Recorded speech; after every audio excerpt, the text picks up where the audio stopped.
हिमालय की ऊंची बर्फीली चोटियों के बीच एक ऐसा धाम मौजूद है जहां सिर्फ इंसान नहीं, देवता भी दर्शन करने आते हैं।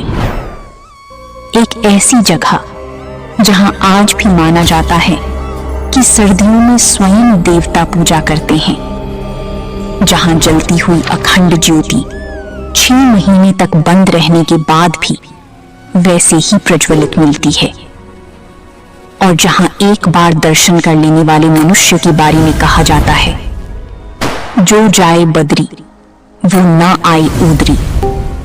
अर्थात जो बद्रीनाथ धाम के दर्शन कर लेता है उसे फिर मनुष्य योनि में जन्म नहीं लेना पड़ता। लेकिन आखिर क्यों? क्या है इस धाम का रहस्य? क्यों इसे धरती का वैकुंठ कहा जाता है? और कैसे भगवान विष्णु ने स्वयं इस स्थान को प्राप्त किया? तो चलिए आज हम आपको लेकर चलते हैं हिमालय की गोद में बसे उस रहस्यमयी धाम की यात्रा पर, जिसे पूरी दुनिया बद्रीनाथ धाम के नाम से जानती है। उत्तराखंड के चमोली जिले में अलकनंदा नदी के पवित्र तट पर स्थित बद्रीनाथ धाम हिंदू धर्म के सबसे पवित्र तीर्थों में से एक माना जाता है। लेकिन सवाल ये है, आखिर इस स्थान को इतना खास क्या बनाता है? कहा जाता है कि ये वही स्थान है जहां भगवान विष्णु ने तपस्या की थी। इसका नाम बद्रीनाथ क्यों पड़ा? कहते हैं भगवान विष्णु इस स्थान पर कठोर तपस्या में लीन हो गए। हिमालय की भयंकर ठंड, बर्फीली हवाएं और लगातार गिरती बर्फ। लेकिन भगवान विष्णु ध्यान में इतने लीन थे कि उन्हें अपने शरीर की भी सुध नहीं रही। तब माता लक्ष्मी ने उनकी रक्षा के लिए बद्री अर्थात बेर के वृक्ष का रूप धारण करके भगवान विष्णु के ऊपर छाया बनकर खड़ी हो गईं। वर्षों तक उन्होंने भगवान विष्णु को बर्फ और तूफानों से बचाया। जब भगवान विष्णु ने तपस्या पूरी की तो वे माता लक्ष्मी की इस सेवा से अत्यंत प्रसन्न हुए और उन्होंने कहा, आज से ये स्थान सिर्फ मेरा नहीं, तुम्हारा भी होगा। तभी से भगवान विष्णु यहाँ बद्री के नाथ अर्थात बद्रीनाथ कहलाए। लेकिन ये सिर्फ एक कहानी नहीं है। इस जगह की ऊर्जा, वातावरण और अनुभव कुछ ऐसा है जिसे शब्दों में समझाना मुश्किल है। 4 धामों में शामिल ये मंदिर भगवान विष्णु को समर्पित है। लेकिन क्या आप जानते हैं, कभी ये स्थान भगवान शिव और माता पार्वती का निवास हुआ करता था। पौराणिक कथाओं के अनुसार एक समय भगवान विष्णु ध्यान और तपस्या के लिए एक शांत और दिव्य स्थान की खोज कर रहे थे। तभी उनकी दृष्टि हिमालय के इस अद्भुत क्षेत्र पर पड़ी। चारों ओर बर्फ से ढके पर्वत, कलकल बहती अलकनंदा और एक अलौकिक शांति। भगवान विष्णु समझ चुके थे यही वो स्थान है जहां उन्हें तपस्या करनी चाहिए। लेकिन एक समस्या थी, ये स्थान पहले से ही भगवान शिव और माता पार्वती का निवास था। तब भगवान विष्णु ने एक अद्भुत लीला रची। जब भगवान विष्णु बने रोता हुआ शिशु। कहते हैं एक दिन भगवान शिव और माता पार्वती अपने निवास से बाहर गए हुए थे। तभी उन्होंने अपने द्वार पर एक छोटे से शिशु के रोने की आवाज सुनी। माता पार्वती का हृदय दया से भर उठा। उन्होंने उस मासूम बच्चे को अपनी गोद में उठा लिया और उसे अपने घर के भीतर ले गईं। कुछ ही देर में वो शिशु शांत होकर सो गया। लेकिन जब भगवान शिव और माता पार्वती वापस लौटे तो उन्होंने देखा घर का द्वार अंदर से बंद था। तभी भगवान शिव मुस्कुराए, क्योंकि वे समझ चुके थे कि ये कोई साधारण बालक नहीं, स्वयं भगवान विष्णु हैं। भगवान शिव ने माता पार्वती से कहा, अब ये स्थान विष्णु का हो चुका है। और फिर शिव पार्वती उस स्थान को छोड़कर केदारनाथ की ओर चले गए। यही कारण है कि बद्रीनाथ और केदारनाथ का संबंध इतना गहरा माना जाता है। बद्रीनाथ मंदिर देखने में जितना भव्य है, उससे कहीं ज्यादा रहस्यमयी भी है। पत्थरों से बना ये प्राचीन मंदिर लगभग 50 फीट ऊंचा है। मंदिर के ऊपर लगा स्वर्ण कलश सूर्य की रोशनी में अद्भुत चमकता है। मुख्य द्वार को सिंह द्वार कहा जाता है और मंदिर के गर्भगृह में विराजमान है भगवान बद्री नारायण। भगवान विष्णु की ये मूर्ति शालिग्राम पत्थर से बनी हुई मानी जाती है।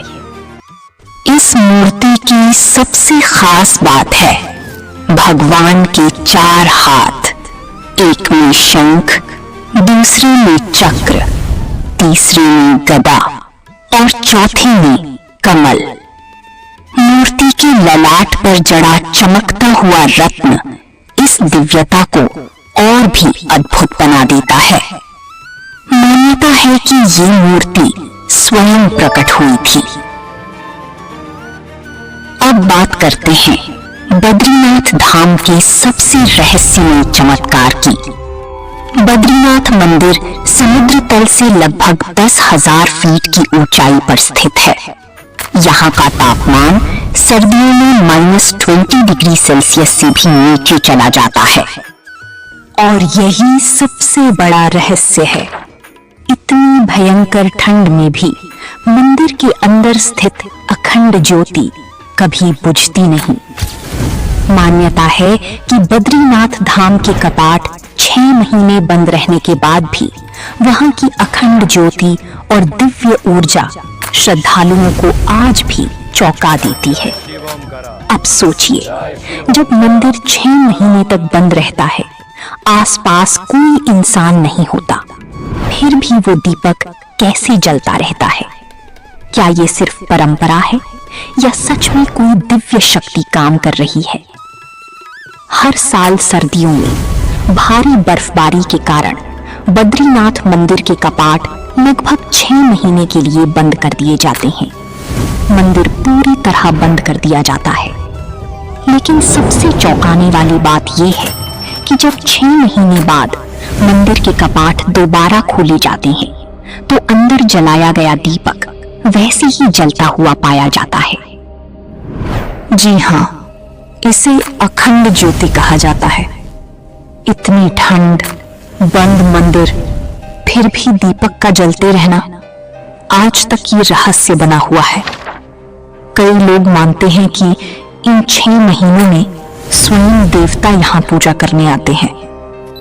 हर साल दीपावली के बाद बद्रीनाथ मंदिर के कपाट बंद कर दिए जाते हैं और फिर पूरे 6 महीने तक वहां कोई इंसान नहीं जाता। लेकिन जब मंदिर दोबारा खुलता है, अंदर सब कुछ वैसा ही मिलता है जैसा छोड़कर गए थे।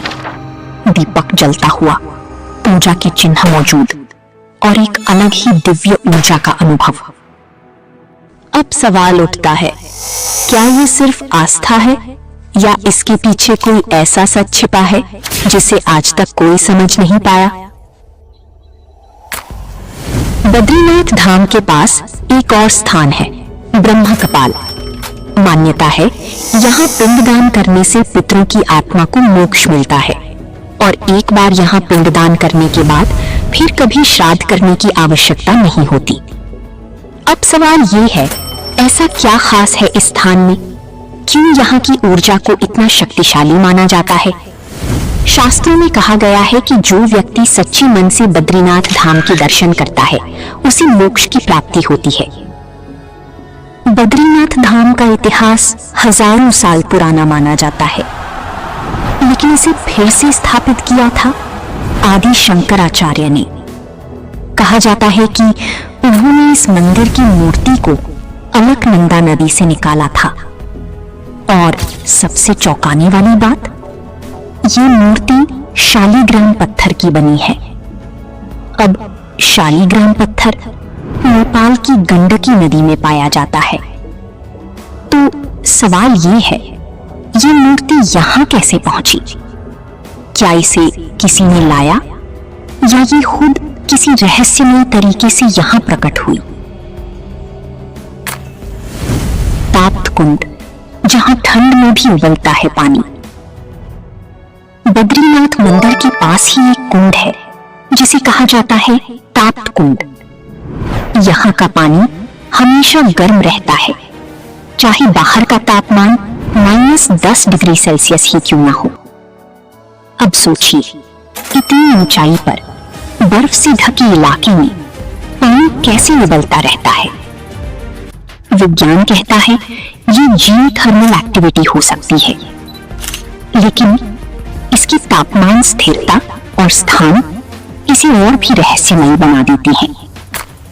नारद कुंड और वेदों का रहस्य। मंदिर के पास एक और स्थान है, नारद कुंड। कहा जाता है यही वो स्थान है जहां से वेदों की पुनः प्राप्ति हुई थी। अब सोचिए, क्या ये सिर्फ एक जल स्रोत है या इसके भीतर कोई गहरा आध्यात्मिक रहस्य छिपा है? बद्रीनाथ, जहां विज्ञान और आस्था मिलते हैं। आज के समय में वैज्ञानिक हर चीज को तर्क और प्रमाण से समझना चाहते हैं, लेकिन बद्रीनाथ धाम एक ऐसा स्थान है जहां कई चीजें आज भी अनसुलझी हैं। अखंड ज्योति का रहस्य, 6 महीने तक मंदिर का सुरक्षित रहना, ताप्त कुंड का गर्म पानी, मूर्ति का स्रोत, ये सब सवाल हमें सोचने पर मजबूर करती हैं। क्या हर चीज को विज्ञान से समझा जा सकता है, या कुछ चीजें ऐसी भी हैं जो सिर्फ महसूस की जा सकती हैं? अगर मैं आपसे कहूं बद्रीनाथ धाम के आसपास कुछ ऐसे स्थान हैं जहां जाने से लोग आज भी डरते हैं, क्या होगा अगर ये सच हो कि वहां इंसान नहीं बल्कि अदृश्य शक्तियां निवास करती हैं? क्या आपने कभी सुना है एक ऐसी गुफा के बारे में जहां आज भी अमर ऋषि तपस्या कर रहे हैं? और सबसे बड़ा सवाल, क्या बद्रीनाथ के आसपास के ये स्थान सिर्फ धार्मिक नहीं बल्कि किसी दूसरी दुनिया की द्वार है? आज हम आपको ले चलेंगे उन रहस्यमय स्थानों की यात्रा पर जो बद्रीनाथ धाम के आसपास छिपी हुई हैं। माणा गांव, भारत का आखिरी गांव या रहस्य की शुरुआत। बद्रीनाथ धाम से लगभग 3 किलोमीटर दूर स्थित है ये माणा गांव। इसे भारत का आखिरी गांव कहा जाता है, लेकिन सवाल ये है, क्या ये सच में आखिरी है या फिर इसके आगे कुछ ऐसा है जिसे हम देख नहीं सकते? यहाँ के लोग मानते हैं इस गांव के आगे देवताओं की भूमि शुरू होती है और यहीं से शुरू होती है हमारी रहस्यमय यात्रा। माणा गांव के पास ही बहती है सरस्वती नदी, लेकिन ये कोई साधारण नदी नहीं है। ये कुछ दूरी तक दिखाई देती है और फिर अचानक जमीन के अंदर गायब हो जाती है। कहा जाता है ये वही पौराणिक सरस्वती नदी है जिसका वर्णन वेदों में किया गया है। अब सवाल ये है, ये नदी अचानक कहां चली जाती है? क्या ये धरती के नीचे बहती है या फिर ये किसी और लोक की ओर जाती है? व्यास गुफा, जहां महाभारत लिखा गया था। मान्यता है यहीं बैठकर महर्षि वेदव्यास ने महाभारत की रचना की थी। अब सोचिए, क्या एक इंसान इतनी विशाल कथा को एक ही स्थान पर बैठकर लिख सकता है या फिर ये कोई दिव्य प्रेरणा थी? कहा जाता है जब वेदव्यास महाभारत बोल रहे थे तब भगवान गणेश इसे लिख रहे थे, लेकिन एक शर्त पर कि वेदव्यास बिना रुके बोलेंगे और गणेश बिना रुके लिखेंगे। और यही कारण है कि महाभारत इतनी गहरी और रहस्यमय बन पाई। बद्रीनाथ के पास ही एक मार्ग है जिसे कहा जाता है स्वर्गारोहिणी मार्ग। कहा जाता है पांडव इसी रास्ते से स्वर्ग की ओर गए थे। एक एक करके सभी गिरते गए और अंत में सिर्फ युधिष्ठिर और एक कुत्ता बचे। अब सवाल ये है, क्या ये सिर्फ एक कहानी है या सच में कोई ऐसा मार्ग है जो दूसरी दुनिया की ओर जाता है? क्यों लोग यहाँ जाने से डरते हैं? इन इन सभी स्थानों के बारे में एक बात कॉमन है। यहाँ जाने वाले लोग अक्सर कहते हैं उन्हें अजीब ऊर्जा महसूस होती है। कई बार रास्ते खुद बदल जाते हैं और कई लोगों को दिशा ही समझ नहीं आती। कुछ लोग तो ये भी दावा करते हैं कि उन्होंने यहाँ अदृश्य शक्तियों की मौजूदगी महसूस की है। क्या ये सिर्फ आस्था है या कोई छुपा हुआ सच? अब सवाल वही है, क्या ये सब सिर्फ धार्मिक मान्यताएं हैं या फिर सच में यहाँ कुछ ऐसा है जिसे विज्ञान अभी तक समझ नहीं पाया? क्या ये स्थान किसी ऊर्जा क्षेत्र का हिस्सा है या फिर ये सच में देवताओं की भूमि है? एक सवाल जो आपको अंदर तक हिला देगा। अगर ये सब सच है तो क्या हम उस दुनिया के इतने करीब हैं जिसे हम देख नहीं सकते? और अगर ऐसा है तो क्या होगा अगर एक दिन वो दुनिया हमारे सामने आ जाए? तो मित्रों, बद्रीनाथ सिर्फ एक मंदिर नहीं बल्कि आस्था, रहस्य और चमत्कार का संगम है। एक ऐसा धाम जहां हर पत्थर में कथा छिपी है, हर हवा में भक्ति बसती है और हर भक्त को ईश्वर की उपस्थिति का एहसास होता है। शायद इसीलिए कहा जाता है, जो जाए बद्री वो ना आए ओदरी। अगर आपको बद्रीनाथ धाम का ये रहस्य पसंद आया हो तो वीडियो को लाइक करें, अपने दोस्तों और परिवार के साथ शेयर करें और ऐसे ही रहस्यमय सनातन धर्म से जुड़े वीडियो देखने के लिए हमारे चैनल को जरूर सब्सक्राइब करें। हर हर महादेव।